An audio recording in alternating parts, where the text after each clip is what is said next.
Ayan guys, naglilinis ng kalsada guys. Tingnan nyo ang uso ko.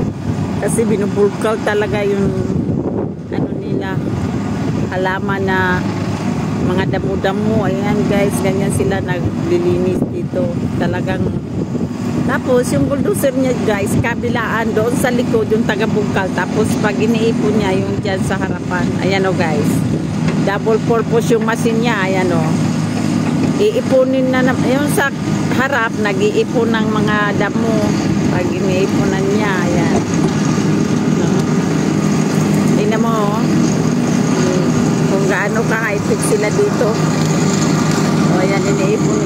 Double purpose yung machine niya. Yung sa likod, tagaguna. Yung sa harapan, o ayan. Grabe, yung matanda pa yung driver niya na. O ayan o, double purpose talaga. Kabilaan yung ano niya, taggalinis. Ayun, meron siyang malaking bakal sa likod, tsaka mga kapiwang ko. Ano, double purpose yung machine ni Lolo. Ayan o, ayan.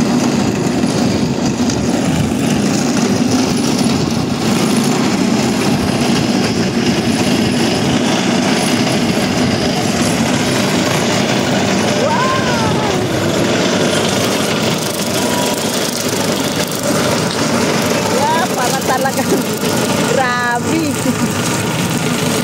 Ayan o. Yan yung sa likod o.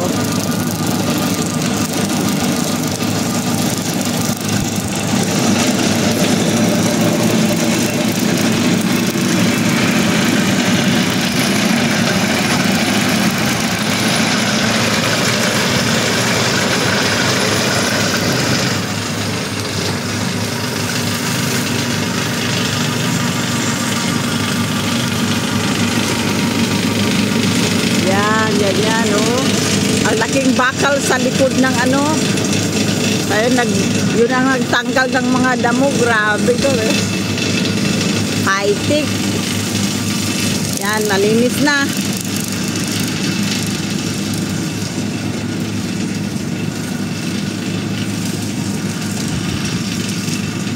Yung tagalinis nila, double purpose. Yan o. Tapos angat na yan pag pumunta na siya sa semento na kalsada. O ayan o.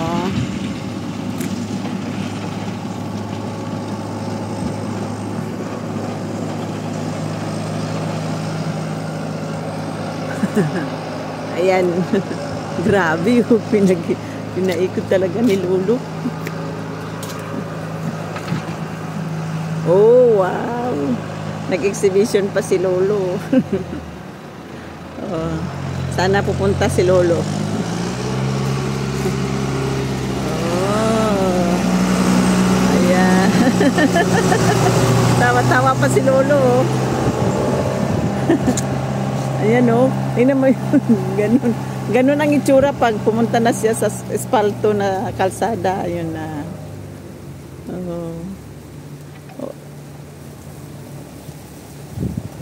Summer na kasi, kaya naglilinis na sila sa mga kagilid-gilid.